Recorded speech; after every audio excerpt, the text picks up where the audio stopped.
추수감사절이라는 제목으로 하나님 말씀 같이 나누도록 하겠습니다. 추수감사절은 사실 우리나라에서 시작된 게 아니라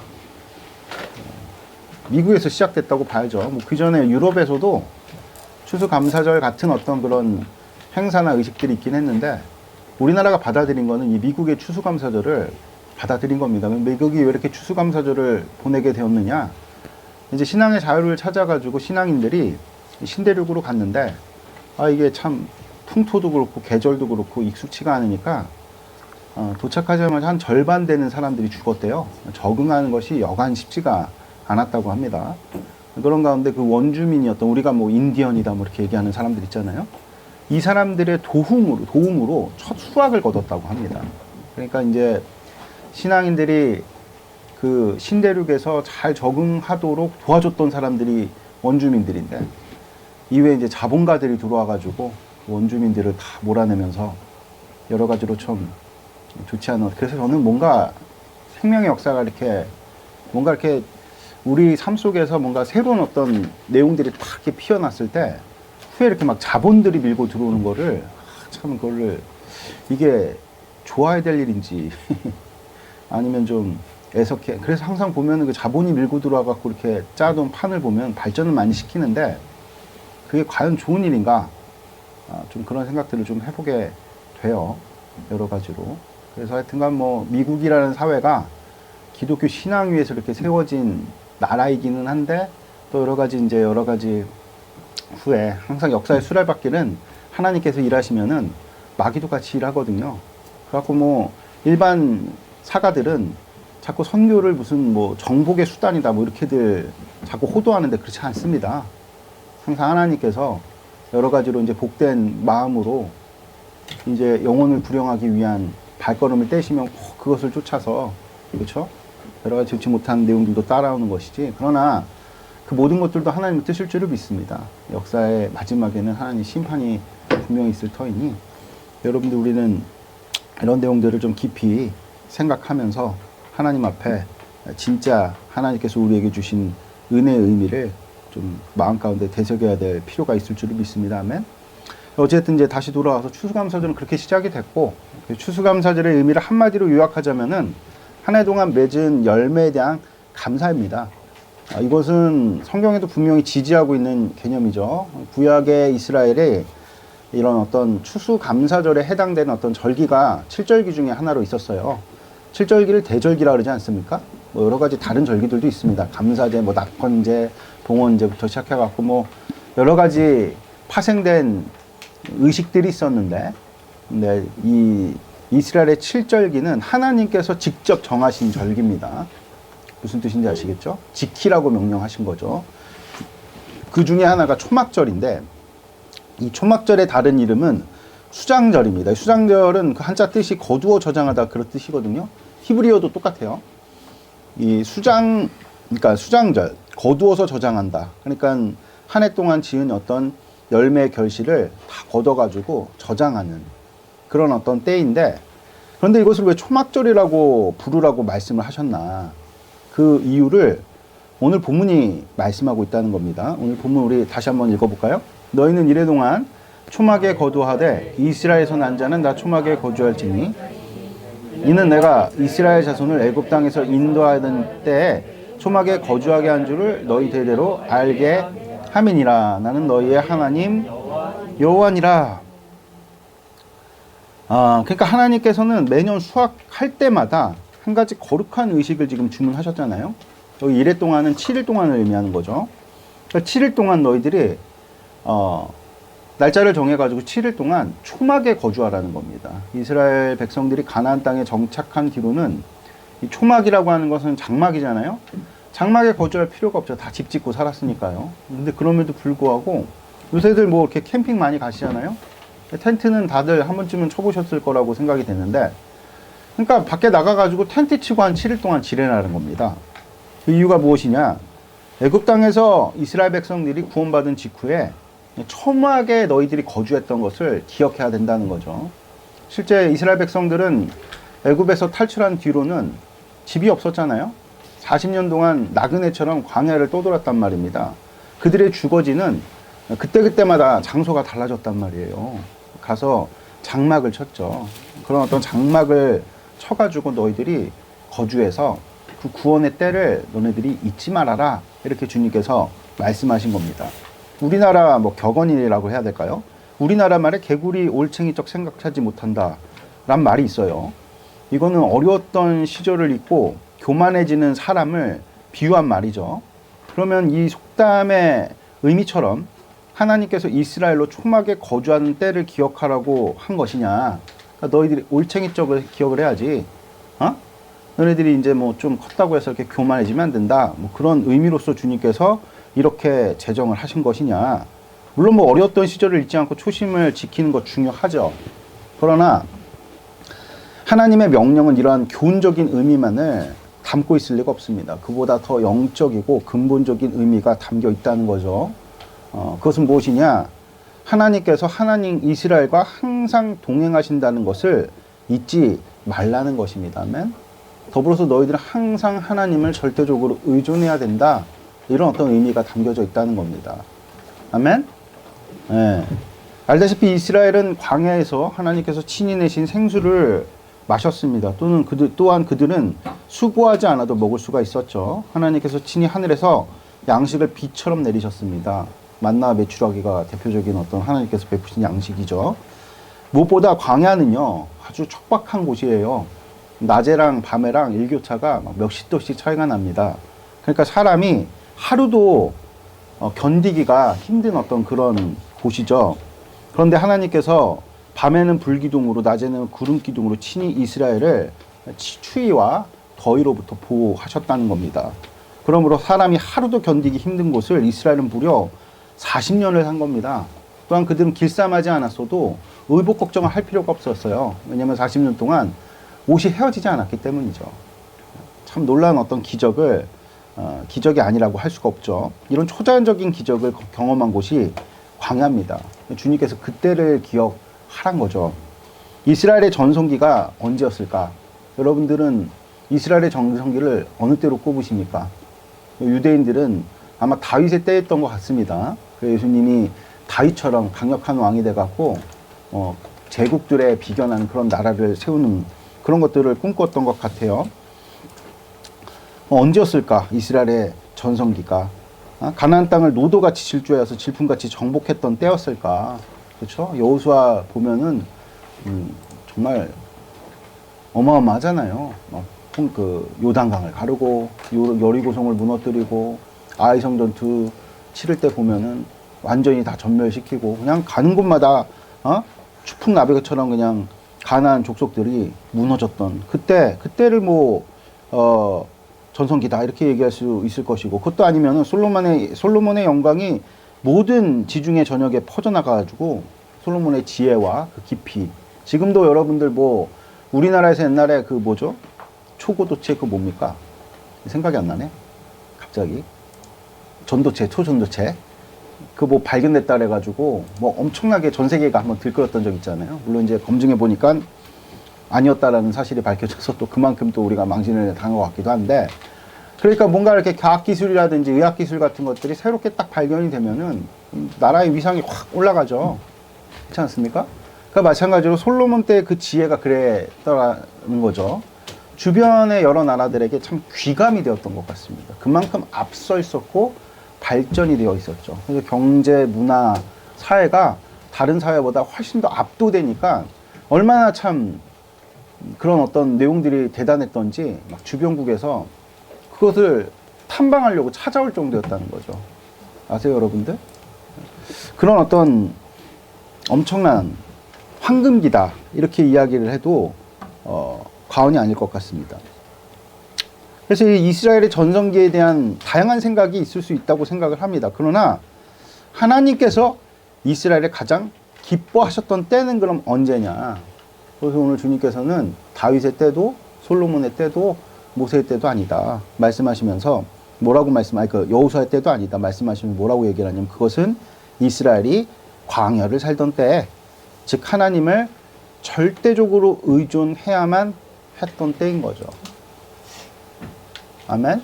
우리는 인생 가운데 가장 참 어떻게 보면은 곤혹스럽고 어려운 시절들 아마 여러분들 다 한 번쯤은 겪어보셨을 겁니다. 또한 이제 우리 아이들은 그런 시절들을 겪어내야만 할 것입니다. 그렇죠? 우리는 그냥 믿는 자들입니다. 믿는 자들에게는 하나님의 자비와 긍휼과 하나님이 복을 부어주심이 끝까지 그를 맹렬하게 추적하는 자들인 것이죠. 그럼 하나님의 복되신 은혜가 우리 가운데 가장 도드라지게 일어났을 때는 언제일 것 같습니까? 어두운 때 아니에요. 어두운 때? 어두운 때 하나님께서 가장 강렬하게 빛을 비춰주시는 거죠. 할렐루야. 아멘. 이제 우리 강윤이가 아름답게 잘 성장할 줄 믿습니다. 그러나 엄마도 저도 잊지 못하는 때는 강윤이가 완전히 연약해서 엄마 아빠의 도움을 절대적으로 의존할 수밖에 없었던 그 갓난아기에서부터 해서 어떤 그 영아의 시절이겠죠. 점점 이제 품 안에서 떠나가겠죠, 여러분들. 그러나 엄마 아버지의 기억 가운데는 그 기억이 지워지질 않죠. 지워지질 않죠. 그렇죠?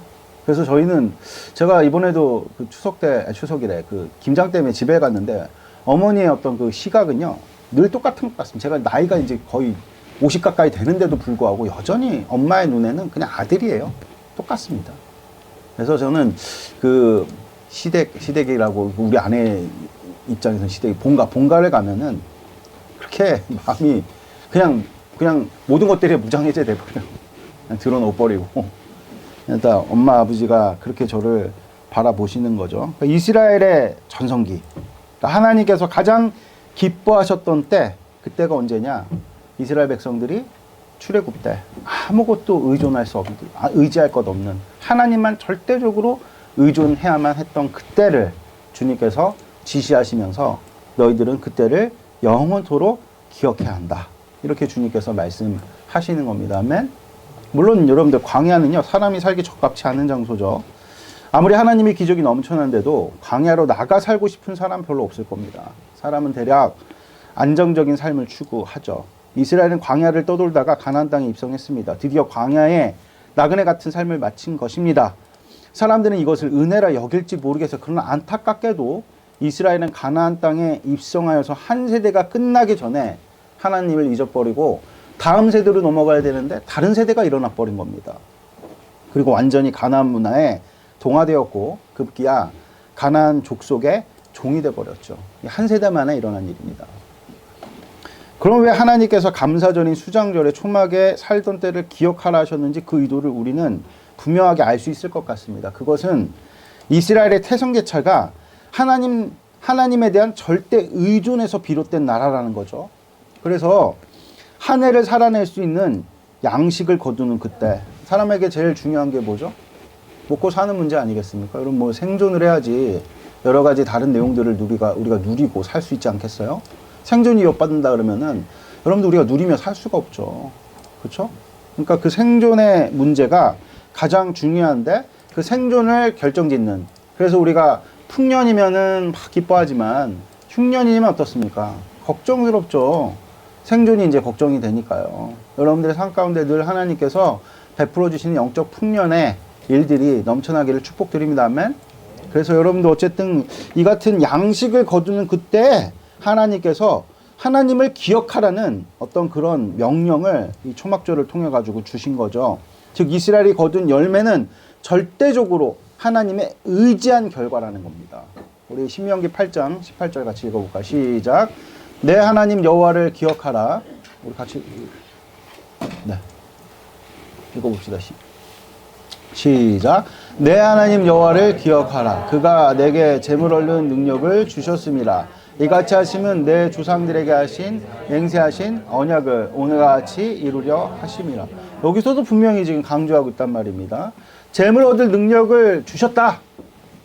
그러니까 너희들은 그 재물을 얻었다고 해서 하나님을 잊는 것이 아니라, 그러니까 여러분들 우리가 그냥 뭐 교만해지고 뭐 어디 가가지고 뭐 그냥 자고하고 이런 차원의 문제가 아니라 하나님 까먹지 말라는 겁니다. 너희들에게 주어진 이 재물의 원인이 누구냐? 하나님이시다. 이거를 오늘 주님께서 말씀하고 있는 것이죠. 아멘. 그런데 만일 이스라엘이 하나님이 아닌 다른 신을 섬긴다든지 혹은 자신들의 힘과 능력을 의지해서 양식을 얻는다 생각하게 되면 그들은 다시 세상의 종이 될 수밖에 없다는 겁니다. 실제 그래갖고 종이 됐죠. 이스라엘 어떤 역사의 그런 것들이 분명하게 밝혀져 있습니다. 그러므로 여러분들 우리가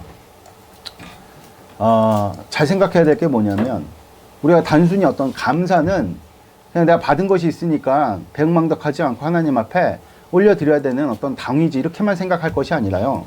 이 감사는 기독교 신앙을 구성하는 매우 필수적인 요소라는 겁니다. 아멘? 그러니까 감사하지 않으면 뭐가 무너져요? 신앙이 무너진다는 거예요. 뭐 예수님 믿는 게 감사하지 않는다고 어디 가겠습니까? 그게 아니라는 겁니다, 여러분들. 그러니까 감사라는 것은 여러분들 우리가 진짜 한 해 동안 이렇게 우리가 거둔 어떤 그런 성과, 수확, 이게 이제 우리가 농경사회가 아니잖아요. 농경사회가 아니니까 매달 이렇게 수입이 있으니까 연말이 돼가지고 한 해 동안 하나님께서 나에게 베푸신 어떤 은혜를 뭐 이렇게 우리가 직관적으로 생각이 잘 안 들어서 그렇지 농경사회에서는 이 굉장히 예민한 문제인 거죠. 그러니까 한 해 동안 하나님께서 나에게 베푸신 어떤 그런 어떤 직접적인 결과물을 보면서 여러분들이 모든 원인이 어디 있다라는 것을 기억하라는 거죠. 하나님께 있다라는 것을 기억할 때 감사가 여러분들 터져 나오는 거죠. 그래서 만약에 그 감사를 주님께 올려드리지 않는다 그러면은 여러분들 신앙 자체가 무너질 수 있다는 겁니다. 아멘? 이 점을 분명하게 마음에 새기시는 복된 축복이 있길 바랍니다. 아멘? 그래서 누가 감사하느냐? 결론부터 말씀드리면은 심령이 가난한 사람이 감사를 하나님께 올려드린다. 이걸 예수님께서 말씀하셨거든요. 우리 같이 한번 읽어볼까요? 누가복음 7장 40절에서 43절 같이 읽겠습니다. 시작. 예수께서 대답하여 이르시되 시몬아 내가 내게 이를 말이 있다 하시니 그가 이르되 선생님 말씀하소서. 이르시되 빚주는 사람에게 빚진 자가 둘이 있어 하나는 500데나리온을 줬고 하나는 50데나리온을 줬는데 갚을 것이 없음을 둘 다 탕감하여 주었으니 둘 중에 누가 그를 더 사랑하겠느냐? 시몬이 대답하여 이르되 내 생각에는 많이 탕감을 받은 자니이다. 이르시되 내 판단이 옳다 하시고. 그러니까 오늘 주님께서 말씀하실 때 갚을 것이 없는 어떤 이 빚진 마음이 없다. 그러니까 만약에 나의 어떤 이런 하나님께서 베푸신 은혜가 하나님이 원인이 아니라 내가 다 이룬 것이다 하면은 여러분들 하나님께 당연히 감사가 있겠습니까? 있겠어요, 없겠어요? 없죠, 당연히. 그렇죠? 이 빚진 마음을 가진, 이 가난한 심령을 가진 자들만이 하나님 앞에 감사를 올려드릴 수 있다. 이것을 오늘 주님께서 우리에게 말씀하십니다. 아멘? 그런데 애굽에서 탈출한 이스라엘은요, 그들의 존재 자체가 가난입니다. 그들은 하나님을 절대적으로 의존하지 않을 수가 없었던 거죠. 그런 심령이 가난한 자들에게 하나님은 먹을 양식과 마실 생수가 되어 주셨죠. 이것을 이제 우리가 깨닫고 아는 것이 하나님께서 바라시는 감사인 겁니다. 그래서 하나님께서는 이스라엘로 가나안 땅에 입성케 하셨던 겁니다. 아멘. 할렐루야. 그래서 연말 연시가 좀 돼서 뭔가 이렇게 우리 삶 가운데 가난한 일들이 좀 벌어지는 것에 대해서 여러분들 것을 너무 황망하게만 생각하지 마세요. 아멘. 어제 이명호 형제하고도 잠깐 이야기를 나눴는데 재판 3개가 있는데 그 중에서 한 개는 승소하고 한 개가 3개가 있는데 3개 다 패소했나요? 한 개 승소 막 했다고 막 이렇게 막 기뻐하셨는데 그 이후에 뭐 2개가 패소를 했대요. 그래갖고 한 개 승소했을 때는 막 카톡장에다 승소했습니다. 그래갖고 막 할렐루야 막 그랬더니 패소할 때는 아무 말도 안 하시더라고요. 심령에 가난함이 없다 그러면 여러분들 우리가 하나님을 믿지 않는다 그러면은 가난할 대상도 없잖아요. 온전히 그냥 그 결과를 나의 실패다 이렇게 규정하고 좌절할 것밖에 없죠. 잊으려고 하니까 막 술도 마시고 그런 거 아니겠습니까? 우리는 명백하게 의존해야 될 대상이 있잖아요. 그렇죠? 아멘? 그게 얼마나 참 그래서 감사한 일입니까? 그런 일들, 그런 일련의 과정들을 통해서 우리의 신앙이 지켜진다는 거예요. 참 역설적이죠. 그렇죠? 가나안 땅은요, 농사 짓기가 여간 까다로운 땅이 아니었어요. 같이 한번 읽어보겠습니다. 신명기 11장 9절 11절 같이 읽겠습니다. 시작. 또 여호와께서 너희의 조상들에게 맹세하여 그들과 그들의 후손에게 주리라고 하신 땅, 곧 젖과 꿀이 흐르는 땅에서 너희의 날이 장구하리라. 내가 들어가 차지하려는 땅은 내가 나온 애굽 땅과 같이 아니하니 거기에서는 너희가 파종한 후에 발로 물대기를 채소밭과 땡과 같이 하였거니와 너희가 건너가서 차지할 땅은 산과 골짜기가 있어서 하늘에서 내리는 비를 흡수하는 땅이요 내 하나님 여호와께서 돌보아 주시는 땅이라 연초부터 열말까지 내 하나님 여호와의 눈이 항상 그 위에 있느니라. 그러니까 가나안 땅에 젖과 꿀이 흐르는 비옥한 땅이랍니다. 그런데 그 비옥함은요, 그 애굽처럼 나일강을 통해 가지고 관계수로라 그러죠. 이 나일강을 통해 가지고 땅으로 물을 끌어와 가지고 이렇게 농사를 짓는 그런 메커니즘이 아니라는 겁니다. 그게 기가 막힌 게 이 나일강도 하나님께서 베푸신 건데 인간들은 자기가 뭘 좀 일을 하면은 모든 결과의 원인은 나의 어떤 일하는 행위를 통해서 이루어졌다고 생각하는 게 참 죄된 인간의 어떤 그런 한계죠. 멀리까지 못 봅니다. 그래서 주님께서 아예 이스라엘을 애국가 같은 땅이 아니라 이제 가나안 땅으로 끌고 왔는데 거기는 애국가 어떤 차이가 있냐면 땅의 성질이 일단 화산지대여서 비가 내리면요 다 흡수를 해버려요. 지하수는 풍부한데 웅덩이는 없어요. 화산지대니까 지진도 많이 일어나거든요. 아주 큰 지진은 아닐지라도 여진이 계속 일어나갖고 웅덩이 이렇게 파놓고 이제 물을 채워놓으려면은 시멘트 같은 걸 발라놔야 되거든요. 발라놔도 지진이 한번 이렇게 작게라도 일어나면 그게 균열이 생기는 겁니다. 그러니까 그러니까 웅덩이를, 그러니까 우리로 치자면 저수지나 호수 같은 걸 못 만들어요. 이스라엘은. 무슨 뜻인지 아시겠습니까? 그래서 지하수를 판다든지 해야 되는데 지하수가 뭐 아무 때나 있습니까? 그 지하수는 지금도 여러분들 발굴하기가 쉽지가 않은데요. 그렇죠? 그러니까 이 사람들이 농사를 지으려면 철저하게 뭐에 의지해야 됩니까? 날씨에 의존을 해야 되는 거예요. 이른비와 늦은비라 그러죠. 가을에 내리는 비를 이른비라 그러고요. 봄에 내리는 비를 늦은비라 그럽니다. 그래서 이 이른비와 늦은비를 매년 의지하지 않으면 농사를 지을 수가 없죠. 근데 어김없이 이 가나안 땅에는 이른비와 늦은비가 내렸다는 겁니다. 무슨 말인지 아시겠죠? 그래서 그 이른비와 늦은비로 말미암아 땅이 비옥한 거예요. 아멘? 그래서 가나안 족속들은 가나안 족속들의 신이 어떤 신들이냐? 비와 풍요를 관장하는 바알과 아스다롯이었던 거죠. 잘 알다시피 이스라엘이 가나안 땅에 입성했을 때 만나가 딱 그쳐버렸어요. 이제 이스라엘은 가나안 땅에서 나오는 소산을 먹어야 됩니다. 그러나 이스라엘은 가나안에 대한 아무런 정보가 없어요. 경험도 없고요. 여기서 그들이 선택을 해야 돼요. 선택을. 하나님의 말씀을 따르든지 아니면 가나안 사람들의 경험과 지식을 따라야 하는 것이죠. 그러니까 여호수아가 사는 날까지 이스라엘은 하나님의 말씀을 잘 따랐던 것 같아요. 그러나 후에 이스라엘은 눈에 보이지 않는 하나님 말씀보다 눈에 보이는 가나안 사람들의 지식을 쫓았던 것 같습니다. 결과 이스라엘은 가나안 족속의 종이 되어 버렸다. 이게 오늘 성경이 우리에게 전하는 메시지입니다. 왜 그렇게 쉽게 이스라엘은 가나안 문화에 동화된 것일까? 두 가지로 정리해 볼 수가 있겠는데요. 첫 번째로는 율법에 대한 안일한 마음 때문입니다. 우리 같이 한번 읽어볼까요? 같이? 이거 아닌데?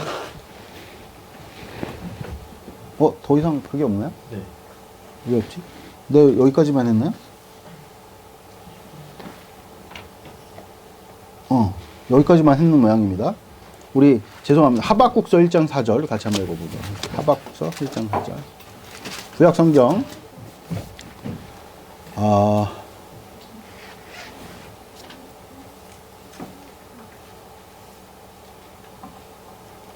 1장 4절입니다. 구약 성경 1302페이지 같이 한번 읽도록 하겠습니다. 시작. 이러므로 율법이 해이해지고 정의가 전혀 시현되지 못하오니 이는 악인이 의인을 에워쌌으므로 정의가 굳게 행하여 줌이니이다. 아멘. 그러니까 여러분들 율법이 해이해졌다. 그러니까 율법에 대해서 하나님께서 명령하신 법에 대해서 안일했다는 거. 그러니까 가나안 땅에 들어가고 하나님의 명령을 잘 지켜 수행을 해야 되는데 이 율법에 대해서 안일했고, 둘째는 그로 인해 하나님에 대한 감사가 사라졌다. 그러니까 초막절 지키라고 했는데 이들이 잘 지켰을까요? 안 지켰을까요? 저는 안 지켰을 거라고 100% 확신합니다. 이스라엘 백성들이 율법을 우리가 율법주의자들이니까 잘 지켰다. 그건 예수님 시대에 관한 내용들이고요. 굉장히 안일했습니다. 그래갖고 절기 중에 가장 큰 절기 어떤 절기죠? 유월절이잖아요. 근데 왕들이 수시로 그걸 안 지켰어요. 보면은. 그래갖고 주님께서 안식년, 그걸 하도 이스라엘 백성들이 안 지키니까 70년 동안 어떻게 했어요? 이스라엘 백성들을 망하게 하는 방식은 여러 가지가 있는데, 그 느부갓네살이라는 희대 폭군을 주님께서 일으키셔서 이스라엘 백성 전부 끌고 간 겁니다. 왜 그랬을까요? 땅을 못 살게 구니까 그런 거예요. 우리가 농사 짓는 사람들이 휴직이라는 게 있거든요. 땅을 계속 굴리면요, 황폐해집니다.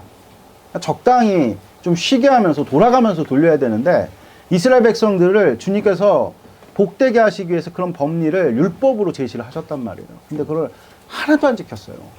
그러니까 율법에 대한 회의함, 이런 것들이 뭘로 직결되느냐? 하나님에 대한 감사를 어떻게 버리죠? 없애버리는 거죠. 이게 이스라엘 백성들이 망하게 된, 가나안 문화에 쉽게 동화된 가장 결정적인 요인입니다. 여러분, 감사는요, 기억에서 비롯됩니다. 아멘?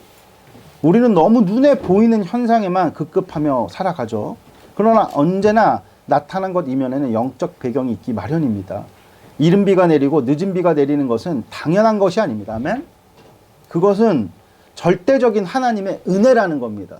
이를 알고 하나님께 감사드리는 것이 하나님께 영광이 되는 겁니다. 아멘? 그래서 오늘도 추수감사를 그냥 드리는 것만으로 우리가 하나님께서 받으셨다 이렇게 생각할 게 아니라, 추수감사절의 의미를 더해야죠, 여러분들. 감사제 아닙니까, 감사제? 내가 지나왔던 모든 세월들이 하나님의 은혜였음을 인정하고, 야, 그런 모든 것들이 하나님의 손길이었구나.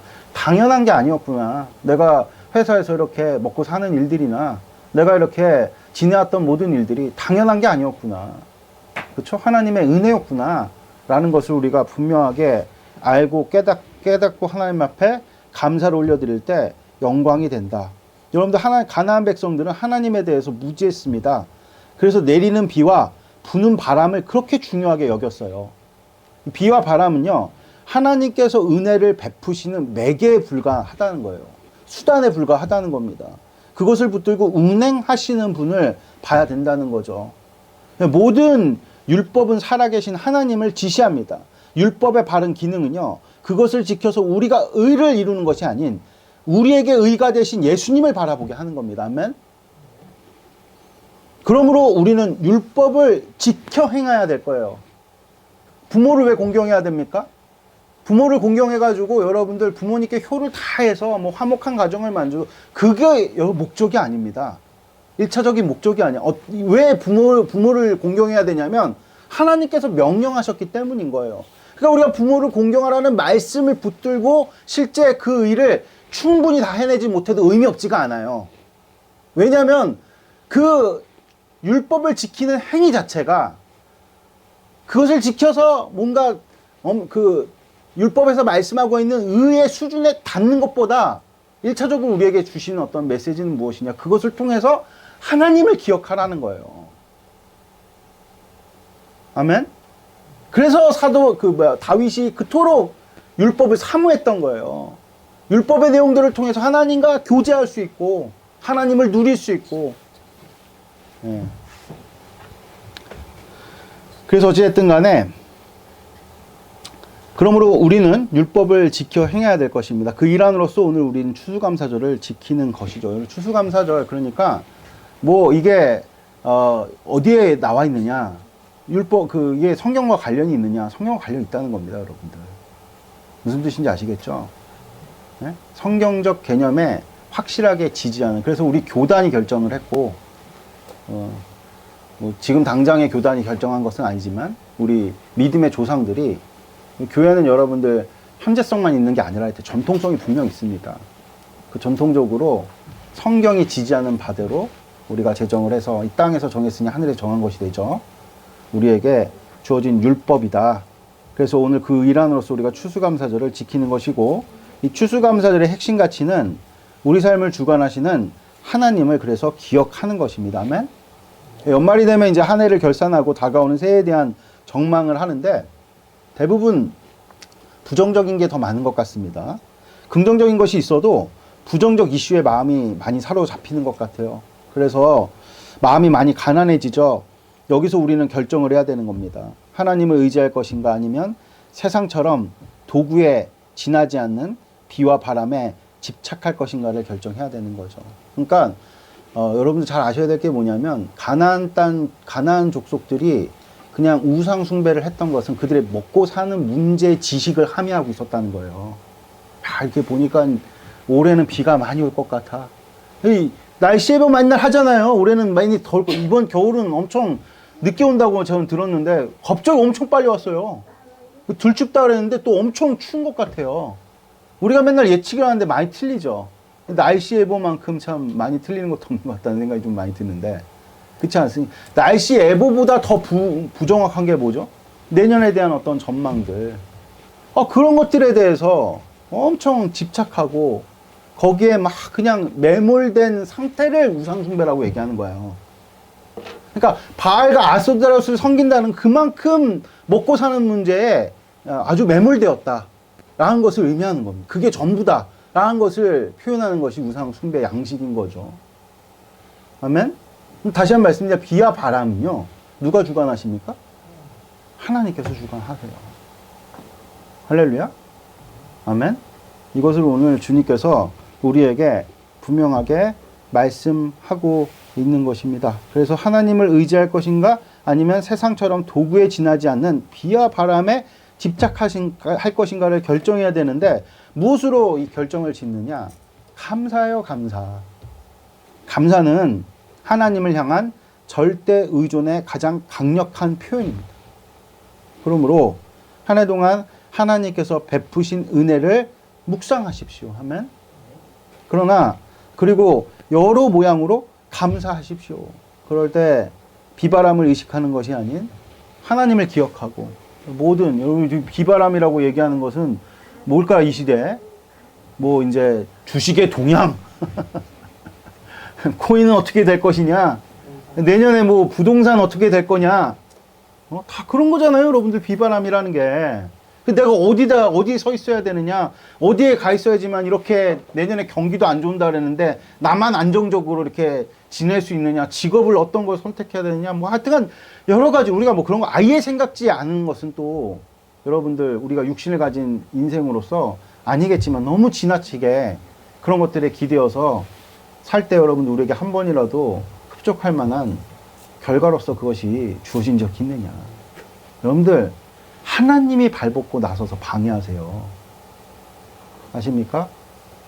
하나님을 바라보시는 여러분들. 그래서 그런 비바람에 대해서 의연하고 그렇죠? 그리고 더 나아가서 그런 당연히 우리 가운데 한 해 동안 주님께서 채워주셨던 비와 여러 가지 농사에 필요한 바람 우리 삶에 필요한 모든 필요들을 채워주신 것들을 하나님께 감사를 올려드리면서 내년 한 해에 대한 전망을 희망으로 결정지으시는 여러분 되시길 축복드립니다. 아멘.